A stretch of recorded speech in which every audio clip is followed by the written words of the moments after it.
Selamat petang, salam sejahtera. Terima kasih karena bersama dengan saya di Nazilin Unity Channel. Ini pendedahan paling menarik sekali yang kita peroleh dari Malaysia kini. Sokongan Melayu dah merosot sebelum UMNO DAP bekerja sama, kata Puan Zarkasi. UMNO mengakui sokongan pengundi Melayu kepada parti itu merosot. Namun ia bukanlah berpunca daripada keputusan untuk bekerja sama dengan DAP melalui Pakatan Harapan PH. Tambah ahli Majlis Kerja Tertinggi MKT UMNO itu, kemerosotan sokongan kepada parti terbabit sudah dapat dilihat sejak berlangsungnya PRU 14 pada 2018. Benar, sokongan Melayu merosot. UMNO tidak apologetik.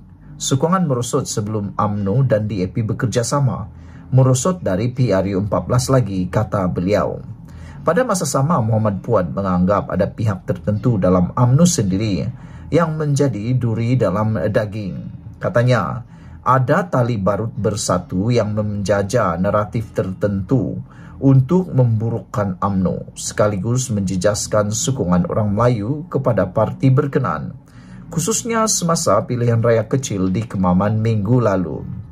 Tetapi kerana Kemaman, terdapat tali barut bersatu tuduh UMNO jadi barua DAP. Mereka termasuk Tun Mahathir Mohamad dan Muhyiddin Yassin yang mendesak UMNO keluar dari kerajaan perpaduan, katanya dalam satu hantaran di Facebooknya hari ini. PRK Kemaman pada 2 Disember lalu menyaksikan PAS mengekalkan mandat di kerusi parlimen berkenaan apabila calonnya Ahmad Samsuri Mokhtar mengatasi calon Barisan Nasional Raja Mohamed Effendi Raja Mohamed Noor dengan majoriti 37.220 undi. Jumlah itu bermakna Ahmad Samsuri yang juga naib Presiden PAS meningkatkan jumlah majoriti kemenangan calon PAS di Kemaman sebanyak lebih 10.000 undi berbanding diperoleh calon mereka dalam PRU 15 lalu. Ini Cik alias Hamid. Ahmad Samsuri mendapat 64.998 undi, manakala Raja Mohamed Effendi hanya 25.023 undi. PRK Kemaman diadakan selepas Mahkamah Pilihan Raya Terengganu membatalkan kemenangan Cik alias Ekoran wujud unsur sokongan dilakukan parti berkenaan sewaktu tempoh berkenaan. Kemenangan itu menyaksikan beberapa pemimpin pembangkang termasuk Muhyiddin menggesa UMNO mengkaji semula kedudukan mereka yang bekerja sama dengan PH dalam kerajaan. Selain pembangkang, ada juga tokoh UMNO yang bersuara secara terbuka agar parti itu juga mengambil langkah sama. Misalnya bekas Ketua Penerangan parti itu, Isham Jalil. Presiden UMNO Ahmad Zainamidi bagaimanapun mendakwa Ahmad Samsuri mendapat undi yang besar kerana pengundi putih UMNO tidak keluar mengundi. Katanya, hanya 68.3% pengundi putih UMNO keluar menunaikan tanggungjawab pada PRK Sabtu lalu. Timbalan Presiden UMNO Muhammad Hassan pula mengakui usaha UMNO untuk menarik balik sokongan pengundi Melayu masih sukar, namun ia bukanlah mustahil. Muhammad Puan berkata, apakah keputusan UMNO menyertai kerajaan perpaduan atas dasar tanggungjawab itu boleh dianggap meletakkan parti itu sebagai barua kepada DAP? Pada pandangannya, bekerjasama dengan bersatu adalah lebih berbahaya dan memudaratkan berbanding membentuk kerajaan dengan Pakatan Harapan. UMNO tidak sesuai pun bergabung dengan PH. Sebaliknya, UMNO tidak sertai pun gabungan PH, kata Puan.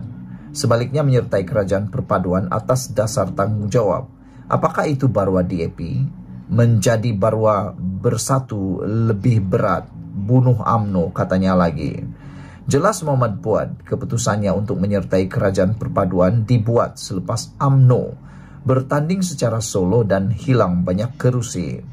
Hasil keputusan PRU 15 itu, katanya, UMNO mempunyai dua pilihan, yaitu sama ada untuk membentuk kerajaan bersama PH atau Perikatan Nasional yang akhirnya akan membunuh UMNO.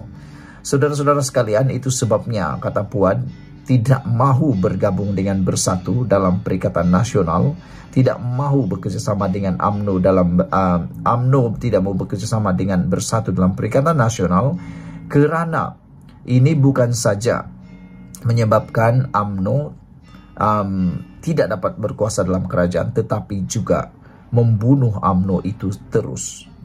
Itu sebabnya kena berhati-hati, kata Puad Zarkasi. Sekian dulu untuk kali ini. Jangan lupa tinggalkan komen Anda, tekan butang subscribe. Kita jumpa lagi. Bye-bye. Selamat petang, salam sejahtera. Terima kasih karena bersama dengan saya di Nazilin Unity Channel. Isu yang hangat pada petang ini ialah apabila ada salah seorang daripada netizen dalam ruangan komen di konten saya mencadangkan satu perkara yang luar biasa tentang rombakan Kabinet Anwar Ibrahim. Ini kalau benar-benar berlaku pasti akan membuatkan Perikatan Nasional mati duduk ataupun tak mampu melakukan apa-apa lagi rancangan selepas ini. Ada netizen mencadangkan supaya Datuk Seri Anwar Ibrahim mengambil beberapa tokoh pemimpin UMNO yang sebelum ini kelihatan pernah seperti bersama dengan Perikatan Nasional menyokong Muhyiddin Yassin. Antara orang tersebut yang dicadangkan, maksud saya ialah orang yang dicadangkan supaya dapat masuk dalam Kabinet Anwar Ibrahim ialah tentulah nama yang sudah agak sepi sejak semenjak ini, yang mana orangnya adalah orang yang amat berpengaruh, yaitu Hishamuddin Tun Hussein. Ada netizen mencadangkan supaya Hishamuddin Tun Hussein yang pernah menjadi beberapa kali menteri, beliau ini sudah lama pernah menjadi menteri dan cukup pengalaman dalam pelbagai bidang kementerian. Jadi mereka mencadangkan supaya Hishamuddin Tun Hussein diletakkan untuk menggantikan Salahuddin Ayub yang meninggal dunia. Mereka kata kalaulah Hishamuddin Tun Hussein ini dilantik menjadi kabinet, tentu ianya akan mematikan langkah Perikatan Nasional, akan membuatkan Perikatan Nasional terduduk dan tak mampu berdiri lagi, kata netizen. Selain daripada itu, mereka kata pengaruh daripada Hishamuddin Tun Hussein boleh menyebabkan tindakan Muhyiddin, tindakan Taqiyuddin, tindakan Perikatan Nasional yang tak habis-habis nak memancing calon-calon ataupun calon ahli parlimen daripada UMNO, Barisan Nasional, untuk cuba menyokong Perikatan Nasional, akan menyebabkan langkah itu akan mati dan tak akan dapat diulang sampai bila-bila lagi sehingga PRU 16 akan datang. Orang yang kedua yang dicadangkan untuk dimasukkan dalam Kabinet Anwar Ibrahim, tentulah mereka kata apa salahnya Anwar Ibrahim melantik Khairi Jamaluddin sebagai senator untuk menganggotai kabinet beliau. Sekurang-kurangnya dilantik menjadi timbalan menteri, dan lebih baik lagi, kata netizen, dilantik sebagai menteri. Hal ini karena Khairi Jamaluddin merupakan sosok yang membawa banyak pengaruh kepada orang muda. Selain daripada itu, apa yang dikata oleh Khairi Jamaluddin begitu dapat mempengaruhi ramai anak-anak muda, para pengundi, bahkan generasi muda. Jadi dengan itu, mereka kata kalau Khairi Jamaluddin dibawa masuk sebagai senator, ianya tidak akan mempengaruhi UMNO, walaupun mereka telah memecat Khairi Jamaluddin. Kerana kalau dia dilantik sebagai senator, maka ianya atas kapasiti sebagai seorang senator semata-mata. Orang yang ketiga yang dicadangkan oleh netizen untuk dibawa masuk ke dalam Kabinet Datuk Seri Anwar Ibrahim ialah Ismail Sabri Yaakob, iaitu bekas Perdana Menteri kita yang lalu. Mereka mencadangkan supaya Ismail Sabri Yaakob dilantik sebagai salah seorang menteri kanan kepada Anwar Ibrahim. Kata mereka, dengan itu tidak akan lagi wujud blok ataupun kumpulan geng. Geng pun boleh sebut blok yang tak menyokong Zainamidi atau menjadi sasaran kepada Perikatan Nasional untuk dipancing, kata mereka. Dengan tiga pribadi ini, kalau berjaya dimasukkan dalam kabinet, kata mereka, ianya akan lebih dapat membuatkan pentadbiran negara lebih kukuh dan lebih baik. Kerana selain daripada faktor politik, mereka ini, tiga pribadi ini juga adalah pemimpin yang amat berpengalaman. Dan salah satu lagi yang ingin netizen katakan boleh dibawa masuk dalam kabinet Datuk Seri Anwar Ibrahim, ini satu cadangan semata-mata, ialah dibawa masuk semula mantan Presiden Parti Muda, yaitu Syed Saddiq Said Abdurrahman. Walaupun ramai yang mengkritik bahwa itu tidak boleh kerana Syed Saddiq Said Abdurrahman adalah orang yang sudah dijatuhkan bersalah dan mungkin akan menjadi liability kepada kerajaan perpaduan ini. Namun demikian harus diingat bahwa di mana-mana sekarang pun parti politik dan gabungan ada liability berkaitan mahkamah dan dijatuhkan hukuman bersalah. Jadi oleh sebab itu kata mereka tiada masalah untuk Syed Saddiq Said Abdurrahman menyumbang tenaga sebagai pemimpin muda dalam kerajaan perpaduan dan rombakan kabinet tersebut.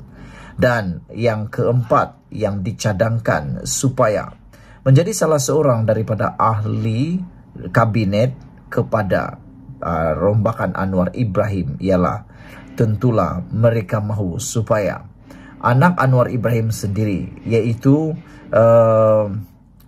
Nurul Izzah, untuk dimasukkan sebelah kepada kabinet.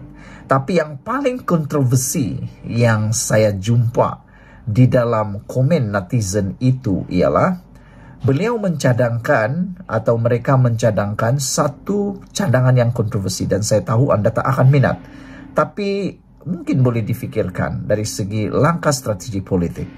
Kata mereka, apa salahnya melantik semula, paling tidak kata mereka lantik semula Hamzah Zainuddin di dalam kabinet Anwar Ibrahim. Langkah ini sebenarnya tidak popular dan langkah ini adalah langkah yang amat kontroversi seperti awal saya katakan tadi. Mengapa pula diambil Hamzah Zainuddin, kata mereka. Hal ini kata netizen tersebut, beliau kata, kalau Hamzah Zainuddin berjaya dijadikan menteri walaupun daripada blok pembangkang, maka ini akan dapat menstabilkan kerajaan. Kata mereka, lebih baik kita memikirkan kestabilan kerajaan ini, kestabilan ekonomi, politik, sosial yang ada di Malaysia selama 4 tahun ini daripada berpolitik, kata mereka. Jadi netizen tersebut mengenepikan unsur politik di dalam cadangan tersebut. Jadi inilah yang paling kritikal dan paling kontroversi, yaitu mencadangkan Hamzah Zainuddin dilantik sebagai salah seorang menteri dalam kabinet. Kerana kita tahu berbanding dengan pemimpin-pemimpin lain di Parti Bersatu dan juga parti-parti pembangkang, Hamzah Zainuddin lah yang paling menonjol sekali. Itu dibuktikan apabila beliau dilantik sendiri sebagai ketua pembangkang. Jadi saudara, apa pendapat anda? Namun ada satu yang mereka tak nak langsung dimasukkan dalam kabinet, yaitu Muhyiddin Yassin sendiri. Kata mereka mau lihat Muhyiddin Yassin bersara daripada politik bersama dengan Tun Mahathir Mohamad, kata mereka lagi. Apa pendapat kamu? Sekian dulu untuk kali ini. Jangan lupa tinggalkan komen anda, tekan butang subscribe. Kita jumpa lagi. Bye-bye.